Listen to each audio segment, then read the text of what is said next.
ইলিশের প্রজনন মৌসুমকে সামনে রেখে সারা দেশে শুরু হয়েছে টানা ২২ দিনের মাছ ধরায় নিষেধাজ্ঞা।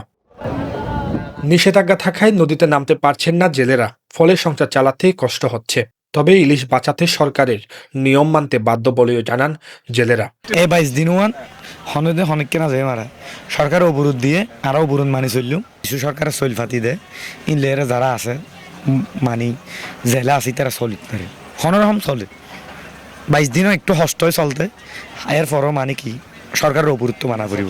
সাগর বন্ধ দিছি আর ১ মাস বেড়ে এখানে আর বসে থাকবো আর কি করবো, তার সরকারে চলমেল দিলে জেলেগাড়র এগুলো পাই আমরা। আর এই ২২ দিনের অবরোধ নিষেধাজ্ঞা আজকে ৪ তারিখ থেকে শুরু হয়েছে। আমরা এই ২২ দিন আমরা কি খাবো কি করব, আমাদের তো এই ফিশিং ট্রলার ছাড়া এই কাজ ছাড়া আমরা অন্য কোনো কাজ করতে পারি না।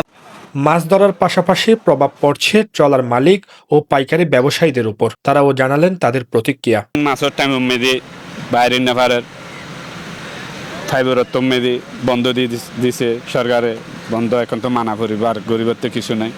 মাঝে মূল্য হলো এখন হস্টা আছে এখন ২২ দিন আমার তো চলা করিব রসত আছি কি করব। মাঝি মোল্লাদেরকে বিশেষ করে দেওয়া হয়।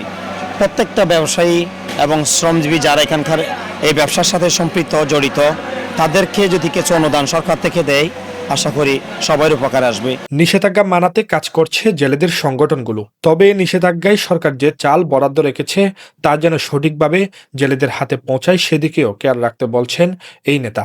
মিনিমাম 50% জেলে আমাদের ফিশারি যারা ব্যবসা করেন, আমাদের ফিশারি যারা মাছ বিক্রি করে যারা লেবার আছে এখনও তাদের হাতে এই কার্ডগুলো আসে নাই। আমি প্রশাসন এবং সরকারের কাছে বিনীতভাবে অনুরোধ করব যেন আসল বুড়ের শ্রমিক, আসল মাছ ব্যবসা শ্রমিক, ছোটোখাটো যারা ব্যবসায়ী আছেন যাদের ২২ দিন বসে খেতে হবে, যারা একদিন ব্যবসা না করলেই নয়, প্রকৃত ব্যবসায়ীদের প্রকৃত বুড়ের স্টাফদের হাতে যেন এই জেলে কার্ডগুলো যায়। নিষেধাজ্ঞা মানাতে জেলেদের সহযোগিতার পাশাপাশি প্রশাসনও কাজ করছে। যদি কেউ এই নিষেধাজ্ঞা অমান্য করে মাছ শিকারে যায় সেক্ষেত্রে নিয়মিত অভিযান পরিচালনা করার কথাও বলেন সিনিয়র উপজেলা মৎস্য কর্মকর্তা। আমরা এই সময় বিশেষ অভিযান পরিচালনা করি, বিশেষ করে হাট বাজার বরণখল থেকে শুরু করে ইভেন সমুদ্র উপকূলে এই সমস্ত অভিযান পরিচালনা করে। পাশাপাশি গভীর সমুদ্রে আমাদেরকে সাপোর্ট দেওয়ার জন্য কোস্টগার্ড এবং নৌবাহিনী, বিশেষ করে নৌবাহিনী এবং কোস্টগার্ড আমাদেরকে সহায়তা করে।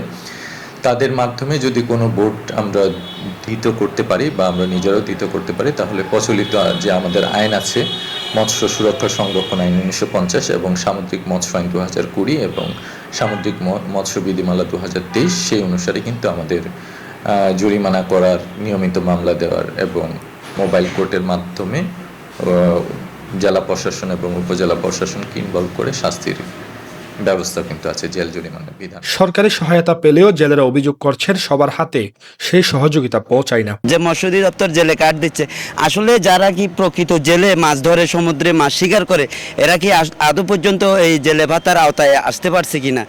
তাহলে এই জেলে ভাতাগুলো পাচ্ছে কারা? আমরা যারা সাধারণ জেলে অক্লান্ত পরিশ্রম করে মাছ ধরতে সমুদ্রে, আমরা তো এই সুবিধাটা পেলাম না।